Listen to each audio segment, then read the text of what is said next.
6월 2일 복된 이었지만 하나님께서 우리에게 주시는 귀한 말씀은 로마서 4장 1절에서 12절의 말씀입니다. 믿음의 자취를 따르라 라는 제목으로 함께 말씀 나누도록 하겠습니다. 하나님은 우리 모두의 하나님이십니다. 그 하나님이 절대 행위로 인함이 아닌 것을, 그러니까 하나님의 의가 우리에게 이르는 것이 행위가 아닌 것을 분명히 보여주시지 않으셨습니까?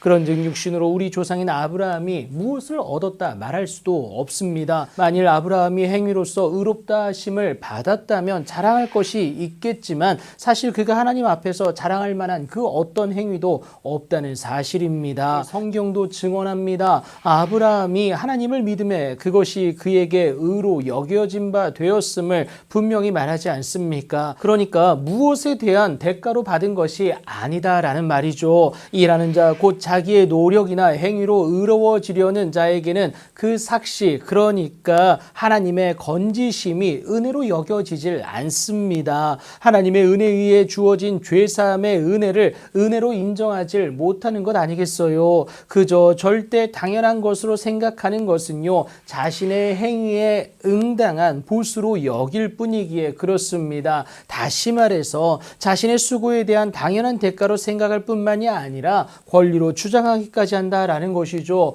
그런데요, 이를 아니할지라도 경건하지 아니한 자를 의롭다 하시느니 곧 우리 하나님이십니다. 그는 우리가 아직 죄인 되었을 때에 그리스도께서 우리를 위하여 죽으심으로 하나님께서 우리에 대한 자기의 사랑을 확증하지 않으셨습니까? 그 하나님을 믿는 자에게는, 그러니까 그리스도의 구속으로 인한 하나님의 일하심을 믿는 자는 누구 하나 예외 없이 하나님께서 친히 그의 믿음을 의로 여기신다라는 사실입니다. 그렇게 일한 것이 없을지라도 그저 믿음만으로 하나님께 의로 여기심을 받는 것 자체가 은혜인데요, 이 복에 대하여 다윗이 다음과 같이 말합니다. 불법이 사함을 받고 죄가 가리워짐을 받는 사람들은 복이 있다라는 거예요. 주께서 그 죄를 인정하지 아니하실 사람은 복이 있다라는 것을 분명히 말합니다. 이 은혜, 곧 이 복이 할례자에게만도 또 무할례자에게만도 주어지는 것은 아니다라는 거예요.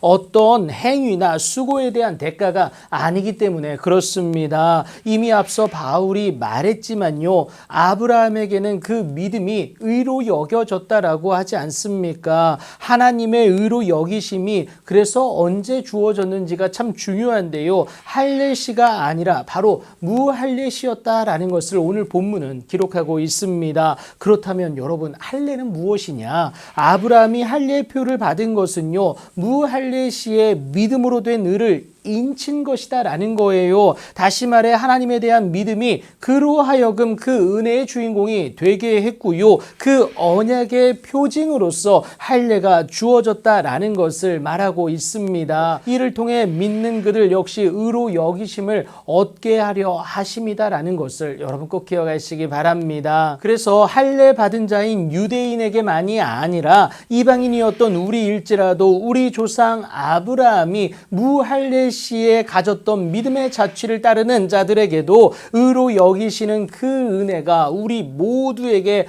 허락되어지는 이유임을 오늘 본문은 분명히 말하고 있습니다. 그렇다면 오늘 그 은혜를 입은 자로서 이후의 행보는 너무나도 중요하지 않겠습니까? 이방인이었던 우리에게 하나님의 의로 여기심이 주어진 이유는 단 하나, 여러분, 믿음 때문이다라는 거예요. 그렇다면 그 믿음의 변함없음은 당연히 요구되어지는 사항이다라는 것을 우리가 잘 알 수 있습니다. 이것은요, 믿음에 따른 그 행함으로 인하여서 유지됨으로 그 성장을 가져올 것이기 때문에 그렇습니다. 그래서 오늘 우리의 삶 가운데 해야 할 그 일은요, 어제만이 아니라 오늘도 아브라함이 그랬던 것처럼 그의 믿음의 자취를 따를 수 있어야 된다라는 겁니다. 그러기만 한다면, 그러니까 우리에게 허락되어진 하나님의 한 의가 되시는 예수 그리스도를 믿음으로 말미암아 오늘을 살아낸다면 여러분, 세상을 향하여 당당히 승리를 외칠 수 있는 그 주인공이 될 수 있다라는 것을 분명히 말하고 있는 것 아니겠습니까? 그러니 오늘도 주의 말씀이 우리 삶의 행복 가운데 묻어날 수 있도록 마음에 새겨낼 수 있는 여러분들의 귀하고 복된 오늘이 되길 예수님의 이름으로 축복합니다.